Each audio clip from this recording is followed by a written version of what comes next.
How much will the death of Iranian President Ebrahim Raisi impact the country's and the region's political and militaristic picture? Well, depends on who you ask. I talked to a couple of experts on the region.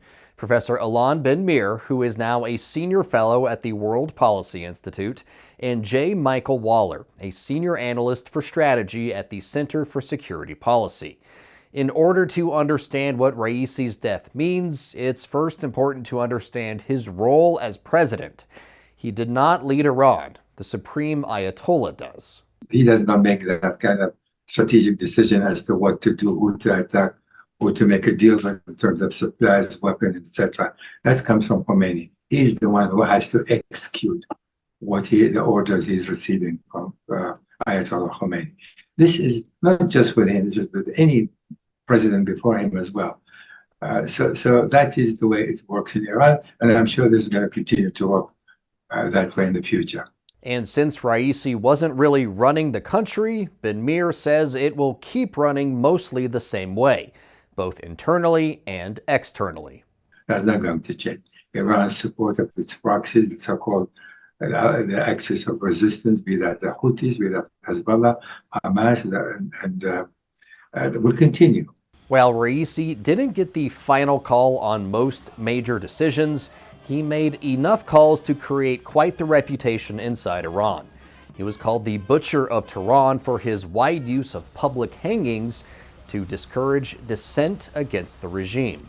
And it's not like here in the Old West where you'd be standing on a platform and you'd drop and it would break your neck and kill you almost instantly. The Iranian regime form of hanging is to put a noose around your neck and then lift you up slowly by a crane for a really long and really painful death, and do it in a very public way, even doing it at traffic circles so everybody driving by would see. So was a really feared and hated figure inside Iran, so there aren't a lot of tears being shed for him. While many inside Iran may be celebrating Raisi's death, his passing outside of the country is, to the dismay of many, being honored as if Ebrahim Raisi was a renowned world leader and not the man responsible for the death of thousands of people. I mean, it's really pathetic. You've got, the Europe, from the European Union to NATO to the State Department, even our ambassador at the United Nations Security Council stood up with everybody else in homage to Raisi after word of his death. So there are ways to be diplomatic about it. We don't have to be obnoxious. We don't have to be celebrating it.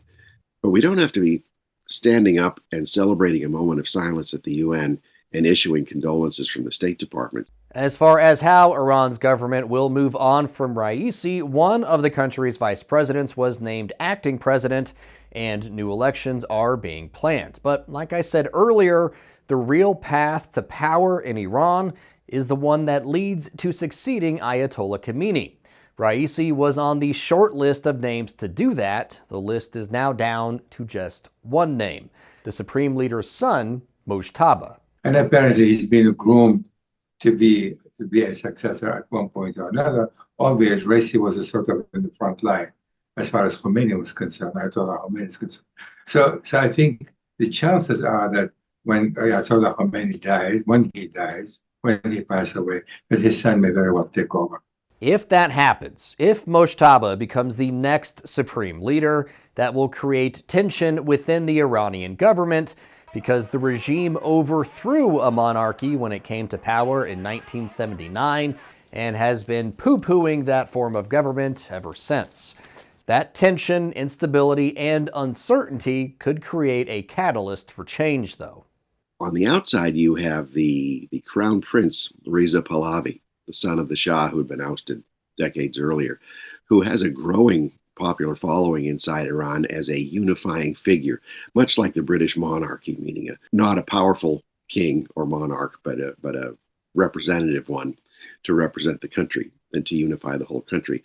So Pahlavi is now, first time ever, he's been very active and very outspoken in saying that this is the time for the army to stand down any operations, and the standing police to stand down any operations to harm the public, and to even for the army to go after the Iranian Revolutionary Guard. So now you have a legitimate Iranian leader in exile with significant popular support inside the country, who after many, many years of doing nothing is actually calling for action.